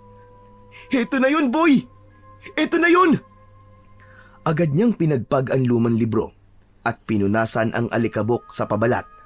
Doon, unti-unting lumitaw ang mga nakaukit na simbolo, mga kakaibang letra at guhit na hindi nila maintindihan. Sa gitna ng takip, may isang malaking ukit ng araw na may mata sa gitna na parang nakatingin sa kanya mismo. May napansin din siyang maliit na uka sa mismong mata nito. Sir, ang kati sa ilong. Parang ilang dekada nang nakaimbak yung mga alikabok dyan ah. Tama ka, Boy. Matagal na itong tinago ni Lolo eh. Sir, naiintindihan niyo po ba yung mga nakasulat? Hindi. Hindi ko pa alam kung anong gagawin natin dito. Ang labo naman. Paano natin mapapatay ang aswang gamit ang libro na yan? Ah, alam ko na. Siguro ng tao pa yung aswang, sir. Di siya marunong magbasa. Takot siya sa libro. Anin, sir? Tuturuan mo siya magbasa? Pambihira ka naman, Boy. Hindi naman siguro ganun. Ikaw talaga puro kakalokohan. Sige ka, maririnig ka ni Lolo. Mumultuin ka nun. Hala, wag naman po, sir. Takot po ako sa multo. Kaya wag kang maingay. O sige na, bubuksan na natin yung libro. Agad na binuksan niya ang libro, pero dahan-dahan lang dahil may ilang pahina na halos maluray na sa kalumaan. Ang tinta ng ilan ay halos namumuti na rin. Nagkatinginan ang dalawa. Napakamot sa ulo si Boy. Naku, ba't ganyan na nakasulat dyan, sir? Alam mo bang basahin yan? Masyadong makaluma, Boy. At kakaiba ang pagkakasulat nito. Pero sabi ni Lolo, nasa librong ito ang lahat ng sagot sa mga tanong. Nagpatuloy siya sa pagbuklat ng bawat pahina. May isang nakasulat sa matandang wikang Latin na may nakaguhit na larawan pero may nakitang kakaiba si Gabriel. Boy, tignan mo to. Parang kapareho ng mutya ko. Agad niyang inilabas ang mutya ng buntot ng kidlat na nakuha niya sa bukid at ipinakita yon sa kasama niyang bata. Oo nga no. Ibig sabihin, sir, may koneksyon ng mutya niyo sa aklat. Sa sandaling inilapit niya ito sa pahina ng libro, biglang kumislap ang mutya. Isang bughaw na liwanag ang gumapang sa kanyang kamay, papunta sa pahina. Sir, ano yan? Bakit ganyan, sir? Alam ko na, boy. Ang mutya ang susi para mabasa natin ang libro. Grabe! Ang astig, sir! Tulad ng nasa larawan, marahan niyang inilagay ang mutya sa uka na matatagpuan sa gitna ng mata ng araw. Sa sandaling lumapat ang mutya, isang nakakasilaw na liwanag ang lumabas mula rito. At ang simbolo sa pahina ay nagsimulang magbago. Unti-unting bumuo ito ng mas malinaw na mga titik. Sir, parang may buhay ang libro mo ah. Lahat naman ng libro may buhay eh. Di ba nga, lagi kong sinasabi sa inyo na ang bawat aklat kaya kayong dalhin sa kahit saan nyo gusto. At kaya nitong sagutin ang lahat ng mga bagay na gusto nating malaman. Opo, pero kakaiba po ang librong to. Parang di lang po sagot ang kaya niyang maibigay, sir. Kapangyarihan. Hindi nagsisinungaling si Lolo Andres. Mapapatay natin ang aswang sa pamamagitan nito. Pero hindi pa sa ngayon, boy. Kailangan ko munang pag-aralan ang laman ng librong ito at kung paano natin ito magagamit. Sige, sir. Susuportahan kita. Ako ang bahala sa mga gawaing bahay. Ako magluluto, maglalaba, mamalengke, kahit ano po. Wala po kayong ibang gagawin kundi pag-aralan yan. Salamat, boy ah. Hindi po. Ako po ang dapat magpasalamat ng malaki sa inyo. Habang nakapatong ang mutya, binuklat na nila ang mga pahina. Malinaw na ang mga sulat at naiintindihan na yon ni Gabriel. Isa itong aklat na puno ng mga orasyon na panlaban sa iba't ibang uri ng aswang. Hanggang sa isang pahina ang nakatawag sa kanya ng pansin, ang pahinang may larawan ng isang aswang. Yan!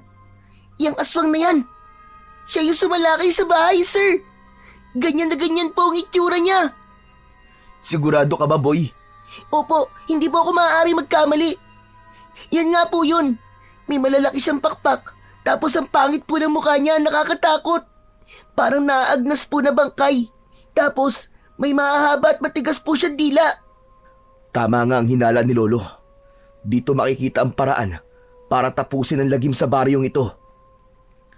Habang sinusuri ang aklat, may isang orasyon ang agad na umagaw ng kanyang pansin. Ang orasyon na may kakayahang baliin ang sumpa ng isang nilalang na isinilang mula sa kadiliman. Ang kapangyarihan ng orasyon ay lalong titindi kung magagamit ang mutya ng buntot ng kidlat bilang gabay. Orasyon? Mutya? Kapangyarihan? Ayos! Sir, sana nga matalo natin yung aswang at si Tandang Silba. Oo, boy. Gagawin natin yon. Tatalunin natin sila. Ilang araw at gabi pa ang lumipas. Lalong lumaganap ang takot at sumpa sa buong baryo. Mas naging agresibo ang aswang sa tuwing sumasapit ang gabi. Wala itong takot. Hindi naging epektibo ang mga pangontra tulad ng mga bawang. Hindi rin ito tinatablan ng mga karaniwang sandata. Marami ng tao ang namatay at nasugatan. Wala na rin takot si Tandang Silba na magpakita sa mga tao kapag naglalakad ito sa kalsada. Agad na nagtatago ang mga tao. Nagsasara ng kanilang mga bintana at pinto at di na lumalabas ng kanilang mga bahay. Isa-isa, unti-unting inuubos ng halimaw ang mga residente. Gusto na ni Gabriel na lumaban. Gusto niyang protektahan ang mga tao. Pero alam niyang hindi pa sapat ang kanyang tapang at kaalaman. Nagsikap siya. Inaral ang bawat detalye. Nagplano ng estratehiya para matapatan ang mga kalaban. Pinag-aralan niyang mabuti ang orasyon sa aklat. Isang gabi, isang nakapaninindig balahibong sigaw ang narinig nila mula sa kanilang kapitbahay. Nagkatinginan sina Gabriel at Boy. Boy, dito ka lang ha. Huwag kang aalis dito kahit anong mangyari. Sir, sasamahan kita. Tutulungan kitang kalabanin yung aswang. Hindi, boy. Huwag. Masyado ka pang bata. Hindi mo kakayanin. Makinig ka na lang sa akin, boy. Huwag kang lalabas dito kahit na anong mangyari. Nagkakaintindihan ba tayo? Tumango na lang si Boy bilang tugon. Hindi na nag-aksaya ng oras si Gabriel. Agad siyang lumabas at pinuntahan ang pinagmumulan ng sigaw. Dala niya ang kanyang mutya at ang mga kaalamang natutunan niya mula sa libro. Pagdating sa bahay ni Mang Isko, nakita niya ang wasak na pinto. Nagkalat ang mga gamit sa loob at sa isang sulok, naroon ang aswang. Kagat-kagat nito ang wala ng buhay na matanda. Mabilis na kumilos ang binata. Hindi na siya nagdalawang isip. Sa isang iglap, inilabas niya ang mutya na nakapaloob sa kanyang mga palad. Tulad ng nasa aklat, itinapat niya ito sa halimaw at sinimulang bigkasin ang orasyon. Akala mo ba, bata? Madadala mo yan sa dasal? Napalingon si Gabriel sa kanyang likuran. Pumasok sa pinto si Tandang Silva. Ikaw yung apo ni Andres. Sayang lang ang dugon dumadaloy sa'yo. Walang bisa ang dasal sa isang aswang na hindi nakakarinig. Alam ko, Tandang Silva. Pero yung aswang mo, bingi lang, pero hindi bulag. Itinaas niya ang kamay at ginamit ang sign language para sa salitang nakasaad sa aklat. Hindi ito basta-bastang orasyon. Ito'y isang sinaunang paraan ng pagpapasa ng kapangyarihan gamit ang kilos at galaw ng katawan. Anong kalokohan ito? Anong ginagawa mo? Hindi makapaniwala ang matanda sa kanyang nakita. Sa bawat galaw ng kamay ni Gabriel, hindi lang mga letra ang nabuo. May isang nakakasilaw na guhit ng liwanag din ang unti-unting nagkaroon ng hugis sa hangin. Isang matalim at maliwanag na kidlat. Nagsimulang umatras ang aswang. Naramdaman nito ang malakas na kapangyarihan ng binata. Kahit hindi nito marinig ang dasal, nakita naman niya ang nakakasilaw na liwanag. Hindi! Hindi maaaring mangyari ito! Hindi maaari! Isang malakas na kidlat ang tumama sa mismong bahay ni Mang Isko. Kasunod nito, ang malakas na pagdagundong ng kulog. Tila nagsanib puwersa ang kalikasan at ang liwanag na ginawa ng mutya. Tulad ng sa puno sa bukid, nilamon ng asul na apoy ang aswang. Pero di tulad sa puno na di natupok, ang aswang ay nagsimulang lamunin ng nakakapasong apoy. Isang nakakabinging sigaw ang kanilang narinig. Nangisay ang aswang, unti-unting nangitim at natupok, hanggang wala nang natira kundi abo. Hingal na hingal siya, pero sa kabila ng enerhiyang tila nawala sa kanya, isang ngiti ang lumitaw sa kanyang muka. Ayos! Nagawa ko! Napatay ko ang aswang! Nagtagumpay ako! Sir! Sir, ang galing mo! Ang galing-galing mo talaga! Idol talaga kita, sir! Hala! Boy! Bakit ka nandito? Pero bago pa man makasagot ang bata, isang matigas at magaspang na kamay ang humawak sa kanyang balikat. Akala mo, panalo ka na? Sige, isang maling kilos mo. Papatayin ko ang batang ito! Sir! Sir, tulungan mo ako! Bitiwan mo siya, Tandang Silva! Labanan mo ako ng patas! Huwag kang duwag! Ano sinasabi mong patas? Sa mga katulad ko, walang patas-patas. Isa lang ang importante, ang manalo. Ngayon pumili ka. Isuko mo sarili mong buhay o mamamatay ang batang ito. Natigilan si Gabriel. Hindi niya maisip kung ano ang susunod niyang gagawin. Alam niyang hindi siya pwedeng magpadalos-dalos. Hindi niya hahayaang mapahamak ang batang si Boy. Pero bigla siyang natigilan nang mapansing sumisenyas ang kanyang estudyante. Napatingin siya sa kamay nito. May hawak itong maliit na bote na may lamang langis. Napakunot ang noo niya. Nakilala niya yon. ang bote na huling hawak ng kanyang lolo Andres bago ito namatay. Biglang naging magalaw ang mga mata ng binata. Ano, Gabriel? Handa ka na ba sumuko? Tama ka. Wala nga akong laban sa'yo. Mabuti naman at alam mo. Boy! Ngayon na! Sa isang iglap, kumilos si Boy ng mabilis. Sinamantala nito ang pagiging kampante ng mangkukulam. Ibinuhos nito ang laman ng bote sa paa ng matanda. Ano to? Aray! Aray ko, napapasto ako! Bago pa ito makagalaw, mabilis na nakaalis si Boy mula sa pagkakahawak ni Tandang Silva na noon ay iniinda na ang init at tila pagkapaso ng kanyang mga paa. Ang natitirang likido naman sa bote, agad niyang iwinisik sa muka ng matanda. Hindi ito maaari! Hindi ako matatalo ng isang bata! Sinamantala yon ni Gabriel. Mabilis niyang kinuha ang nakitang itak sa sulok ng bahay ni Mang Isko. Sinugatan niya ang sarili gamit ito at bumulong siya ng isang orasyon. Gamit ito, buong lakas niyang sinaksak ang matanda sa kanyang puso. Nanginig ang buong katawan ng mangkukulam at sumuka na rin ito ng dugo. Tapos na ang kasamaan mo, Tandang Silva! Hindi! Totoo nga ang sinabi ni Andres. Hindi ko kayang labanan ang papalit sa kanya! Umalulong ang mga aso, kasabay ng pagkamatay ng kinatatakutang mangkukulam sa baryo. Sir! Sir, tapos na ba? Patay na ba siya? Oo, Boy. Tapos na. Nagtagumpay tayo. Patay na ang pesteng mangkukulam. Kinabukasan, sa muling pagsikat ng araw sa baryo, natagpuan ng mga tao ang bangkay ni Tandang Silva sa bahay ni Mang Isko.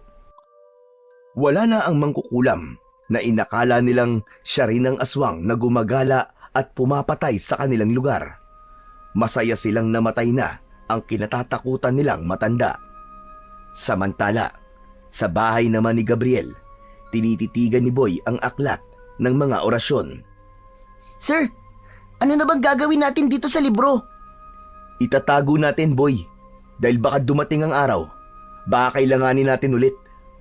Napangiti si Boy at ganun din si Gabriel.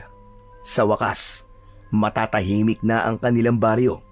Ngunit higit pa sa tagumpay nilang ito, ang pinakamahalagang bagay na kanilang nagawa ay ang pagkamit ng hustisya para sa mga mahal nila sa buhay.